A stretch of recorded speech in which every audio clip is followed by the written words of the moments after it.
दूसरा बुनियादी सवाल, आपके पास दरअसल कितना समय है? आप यह कैसे कह सकते हैं कि आपके पास पर्याप्त समय नहीं है?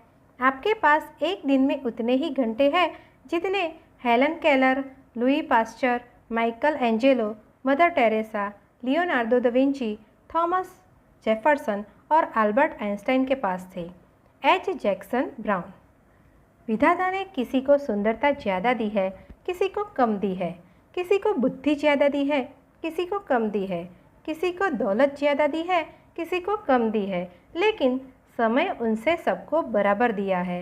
एक दिन में 24 घंटे समय ही एकमात्र ऐसी दौलत है जिसे आप बैंक में जमा नहीं कर सकते।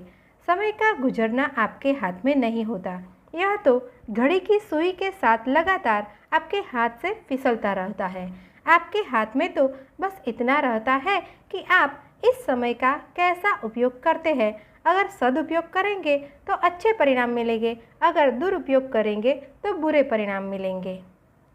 ध्यान देने वाली बात यह है कि हमारे पास कहने को तो 24 घंटे होते हैं, लेकिन वास्तव में इतना समय हमारे हाथ में नहीं होता। सच तो यह है कि समय के एक बड़े हिस्से पर हमारा कोई नियंत्रण नहीं होता। 8 घंटे नींद में चले जाते हैं और 2 घंटे खाने पीने, तैयार होने एवं नित्य कर्म आदि में चले जाते हैं। यानी हमारे हाथ में दरअसल 14 घंटे का समय ही होता है। दूसरे शब्दों में, जीवन में सिर्फ 58% समय पर हमारा नियंत्रण संभव है, जबकि 42% समय हमारे नियंत्रण से बाहर होता है। सुविधा की दृष्टि से यह मान ले कि 40% समय पर हमारा नियंत्रण नहीं होता, जबकि 60% समय पर होता है। इस संदर्भ में सदियों पहले भर्तृहरि की कही गई बात आज भी प्रासंगिक है। विधाता ने मनुष्य की आयु 100 वर्ष तय की है, जिसमें से आधी रात्रि में चली जाती है, बची आधी में से भी आधी बाल्यावस्था और वृद्धावस्था में गुजर जाती है, और बाकी बचे 25 वर्षों में मनुष्य को रोग और वियोग के अनेक दुख झेलने पड़ते हैं और नौकरी चाकरी करनी पड़ती है। इसलिए हम यह कह सकते हैं कि जल तरंग के समान चंचल इस जीवन में लेश मात्र सुख भी नहीं है।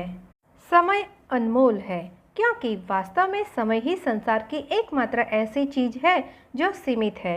अगर आप दौलत गंवा देते हैं तो दोबारा कमा सकते हैं, घर गंवा देते हैं तो दोबारा पा सकते हैं, लेकिन अगर समय गंवा देते हैं तो आपको वही समय दोबारा नहीं मिल सकता। हमारे पास जीवन में बहुत कम समय है और यह समय सीमित है। यदि हम अपनी अपेक्षित आयु 100 वर्ष मान ले तो हमारे पास जीवन में कुल 36,500 दिन ही होते हैं। इसी समय हिसाब लगाकर देखें कि इन 36,500 दिनों में से आपके पास कितने दिन बचे हैं जिनमें आपको अपने जीवन का लक्ष्य प्राप्त करना है। नीचे दी गई आसान गणना करके खुद जान ले कि आपके पास अब लगभग कितने दिन बचे हैं। खोई दौलत मेहनत से दोबारा हासिल की जा सकती है, खोया ज्ञान अध्ययन से, खोया स्वास्थ्य चिकित्सा या संयम से, लेकिन खोया समय हमेशा हमेशा के लिए चला जाता है। Samuel smiles. जीवन के कुल दिन 36,500, गुजर चुके दिन आपकी उम्र गुना 365, शेष बचे दिन।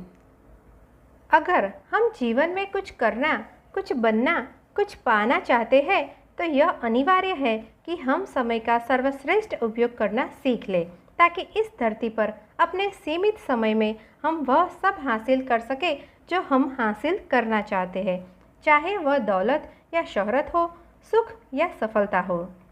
कैलेंडर से धोखा न खाए। साल भर में केवल उतने ही दिन होते हैं जिनका आप उपयोग करते हैं। एक व्यक्ति साल भर में केवल एक सप्ताह का मूल्य प्राप्त करता है, जबकि दूसरा व्यक्ति एक सप्ताह में ही पूरे साल का मूल्य प्राप्त कर लेता है। Charles Richards. तीसरा बुनियादी सवाल, आपका समय कितना कीमती है? समय आपके जीवन का सिक्का है। यह आपके पास मौजूद इकलौता सिक्का है और सिर्फ आप ही यह तय कर सकते हैं कि इसे कैसे खर्च किया जाए। सतर्क रहे, वरना आपके बजाय दूसरे लोग इसे खर्च कर देंगे। Karl Sandberg. कहा जाता है समय ही धन है, परंतु यह कहावत पूरी तरह सच नहीं है। सच तो यह है कि समय सिर्फ संभावित धन है। अगर आप अपने समय का सदुपयोग करते हैं तभी आप धन कमा सकते हैं। दूसरी ओर अगर आप अपने समय का दुरुपयोग करते हैं तो आप धन कमाने की संभावना को गंवा देते हैं। क्या आप ठीक ठीक जानते हैं कि आपका समय कितना कीमती है? अगर नहीं तो नीचे दिए फॉर्मूला का प्रयोग करके यह जान ले। समय का मूल्य ज्ञात करने का फॉर्मूला। आपके 1 घंटे का मूल्य बराबर आपकी आमदनी बटा काम के घंटे। अपनी आमदनी में काम के घंटों का भाग देने से आप जान जाएंगे कि आपके 1 घंटे के समय का वर्तमान मूल्य क्या है। मान ले आप हर महीने 20,000 रुपये कमाते हैं और इसके लिए आप महीने में 25 दिन 8 घंटे काम करते हैं, यानी आप कुल मिलाकर 200 घंटे काम करते हैं। इस स्थिति में आपके 1 घंटे का मूल्य होगा 20,000। आमदनी बटा 200 काम के घंटे बराबर 100 रुपये। इस उदाहरण में यदि आप रोज 1 घंटे का समय बर्बाद करते हैं तो आपको हर दिन 100 रुपये का नुकसान हो रहा है, यानी 1 साल में 36,000 रुपये। यदि आप हर दिन 2 घंटे बर्बाद करते हैं तो इसका मतलब है कि आपको हर साल 72,000 रुपये का नुकसान हो रहा है। यह अभ्यास करने के बाद आपकी आंखें खुल जाएगी। इससे एक तो आपको यह पता चल जाएगा कि समय की बर्बादी करने से आपको कितना आर्थिक नुकसान हो रहा है, इसीलिए आप समय बर्बाद नहीं करेंगे। दूसरे, इससे अगर आपको यह आभास होता है कि आपके समय का वर्तमान मूल्य संतोषजनक नहीं है तो आप उसे बढ़ाने के उपाय खोजने लगेंगे। इस फॉर्मूला का सिर्फ एक बार प्रयोग करने से ही आपके जीवन में चमत्कारिक परिवर्तन हो जाएगा। आप समय के उपयोग को लेकर सतर्क हो जाएंगे। आप समय बर्बाद करना छोड़ देंगे। आप अपने समय के बेहतर उपयोग के तरीके खोजने लगेंगे।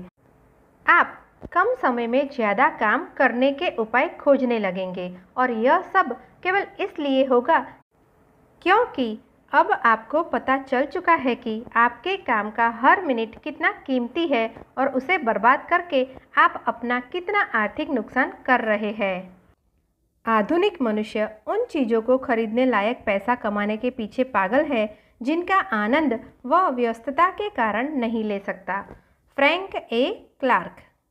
जिन चीज़ों को मनुष्य खर्च कर सकता है उनमें समय सबसे मूल्यवान है। थियोफ्रेस्टस।